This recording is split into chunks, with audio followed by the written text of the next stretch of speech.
Welcome to today's Explainer. Right, we're diving into a deeply relatable story pulled straight from the NE63 Haiku blog, documenting the highs, the very low lows, and the ultimate takeaways of a highly frustrating Sunday youth football tournament.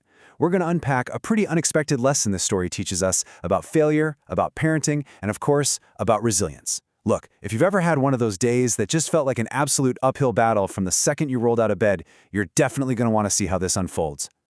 I absolutely love how this story kicks off because it instantly hooks us with a feeling we all know way too well. The author doesn't describe the day as a grand tragedy. Instead, as this quote perfectly captures, it's just a day they hope never to repeat simply because of sheer, unadulterated frustration. It totally encapsulates that pure exhaustion of a day that absolutely refuses to go your way, no matter how much effort you're putting into it. Let's start with the macro frustrations to really set the scene here, because before a single ball was even kicked, the stress was already building up.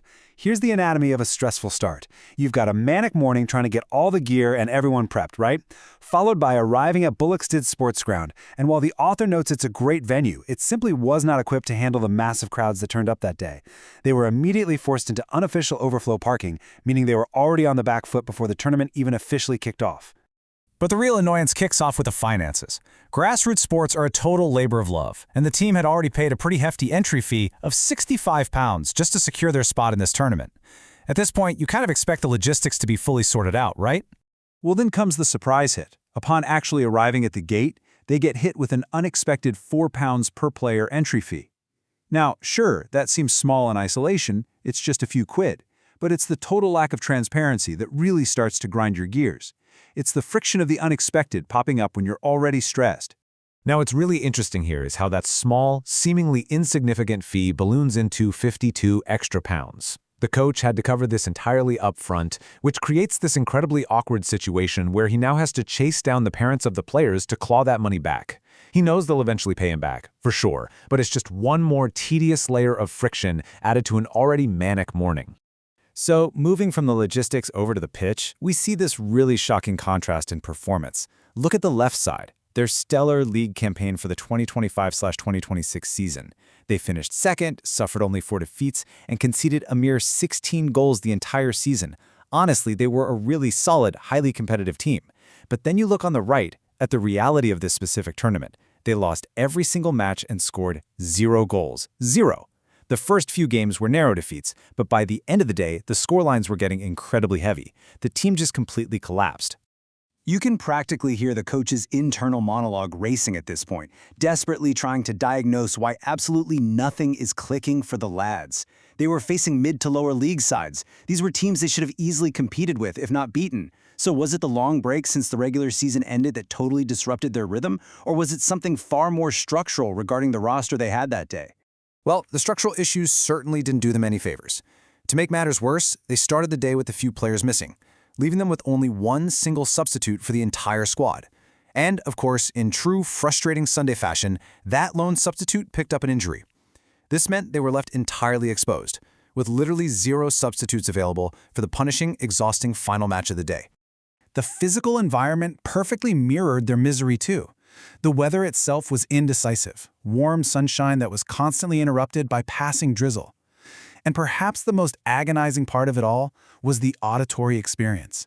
Imagine fighting this constant, exhausting uphill battle to motivate a losing, completely drained team, all while having to listen to the cheers and massive celebrations erupting from successful teams on the neighboring pitches. Man, football can be undeniably cruel sometimes. The real disappointment. It wasn't the scoreline. As we zoom into the micro level here, we start to realize the core pain of this story actually wasn't those terrible results. It wasn't the unpredictable weather, or the missing 52 pounds, or even the cheers from the other pitches. The absolute most heartbreaking moment of the day was deeply personal. The author was watching his own son, Max, play in that final game, and as we learned from the blog, Max simply gave up. He barely chased the ball. He had visibly accepted defeat long before the final whistle even blew. The coach tried so hard to offer positive reinforcement from the sidelines, but none of it was getting through. Max knew the chances of winning were totally gone, and his spirit just broke. The crucial point here revolves around this specific coaching mantra. As a coach, the author notes that above all the tactics and physical skills, they always try to instill one core message into these players: keep fighting until the very end. That's why watching his own son become completely deflated was, without a doubt, the biggest disappointment of the entire day. It was the sudden collapse of that hard-fought resilience they'd worked so hard to build. The quiet ride home, processing the day. After the matches finally dragged to a conclusion, the father and son got into the car for the drive back to Northumberland, and it was a long, incredibly quiet journey. The weight of the day, those heavy defeats, and particularly that final game, just hung silently between them in the car. They didn't speak about it while on the road at all.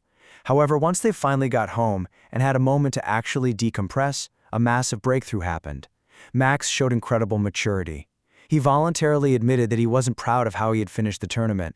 He openly acknowledged that he knew he should have kept going, even when the final result felt absolutely inevitable. Lessons in resilience. Moving forward. This right here is exactly why this story matters to all of us. Max's honesty meant the absolute world to his father. It completely transformed what was otherwise a thoroughly miserable day of sports into a truly beautiful moment of parental pride and genuine personal growth. It shifted the entire focus from the failure on the pitch to the victory of self-awareness.